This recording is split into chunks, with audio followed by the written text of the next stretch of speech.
As the Presidential Election Petition Tribunal progresses, Nigerians are already looking forward to how the judges will decide, not just at the tribunal level, but at the Supreme Court. Confidence is very, very low.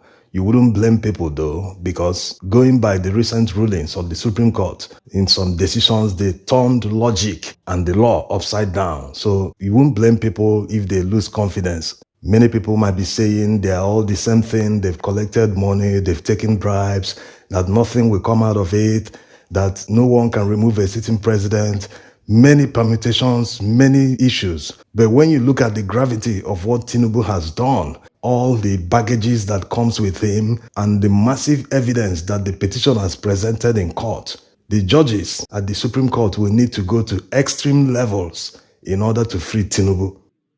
There are many judicial precedents that the Supreme Court justices were part of in the past few years. And while the Supreme Court has the right to revisit a case or revise themselves if they have new information, will they do this how many times in order to free Tinubu? If it is one judgment that they will need to reverse in order to free him, people might say, okay, it's just one. Public opinion might not be against them. People might not come hard on them. But when you consider that they will need to do it 1, 2, 3, 4, 5, 6, 7 judgments in order to free him, it becomes a matter of morality, not just taking bribes or trying to favor someone. And it doesn't stop there. What about the implications of the judgment if they eventually overturn all past judgments in order to favor him? What will that portend in Nigeria going forward in politics and governance? It will definitely change the political landscape in Nigeria. Take, for instance, the Supreme Court judgment that made Lawan, who didn't contest for the senatorial primaries, to become the winner of the election. Before the judgment, it was possible for someone who didn't contest the elections proper, but a winner of primary election at the party level, to become the winner of the election. That was how Rotimi Amechi became the governor of Rivers State. He won the PDP governorship primaries, but somehow INEC put Celestine Omehia's name on the ballot for the general election, and the Supreme Court restored him. Many people hailed Supreme Court when they delivered the judgment that they did justice to the matter. But why didn't many people hail the Supreme Court when they delivered judgment on Lawan's case and that of Akpabio? It shows that something was definitely wrong with the judgment.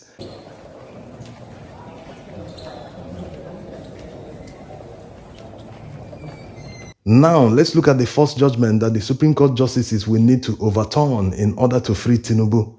In 2003, Buhari lost the presidential election to Obasanjo, and he went to the Presidential Election Petition Tribunal. Eventually, the Supreme Court ruled that despite Obasanjo not winning Abuja, that what was needed was for the candidate to score at least 25% of the total votes cast in the Federal Capital Territory, Abuja.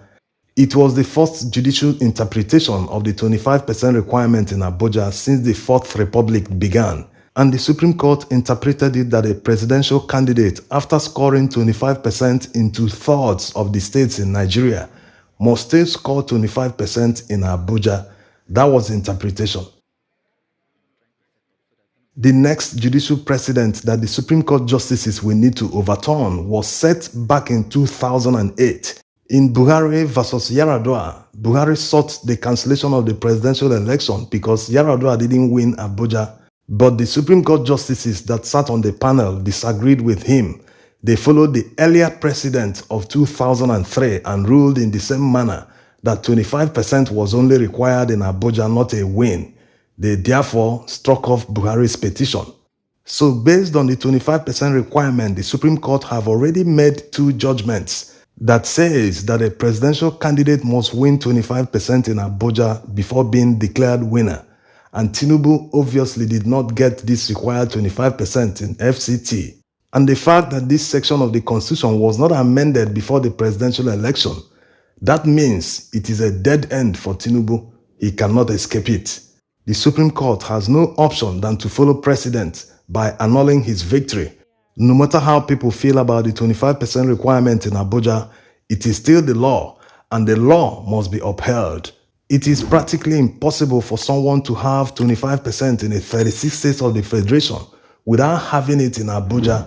Abuja represents all Nigerians. So if you are popular already in Nigeria, in some of the states, that means you're popular already in Abuja. All past presidents, including MKO Abiola, all scored the required 25% in Abuja. So that of Tinubu won't be different. The third judgment that they will need to overturn was delivered in 2014.